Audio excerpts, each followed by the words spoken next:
ने कहा डरो मत, राहुल गांधी ने कहा नहीं डरो मत, जो डराओ मरा, जो डराओ मरा, तो डरो मत, छाती ठोक के बात करो।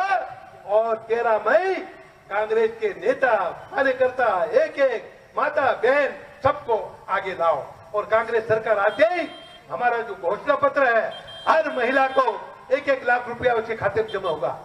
एक एक लाख सभी घर की महिलाओं का। ये मालूम है कि नहीं? अब जिसकी 2 पत्नी तो 2 लोग जाएगा उस पे।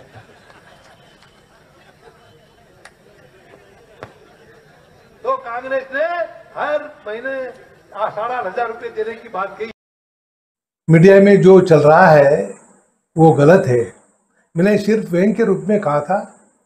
सभा में बैठे एक आदिवासी युवक द्वारा पूछा गया कि उसकी 2 पत्नी है तो क्या उसको भी लाभ मिलेगा, क्योंकि आदिवासी समाज में इसकी कानूनी अनुमति है, इसलिए मैंने व्यंग्य के रूप में कहा गया।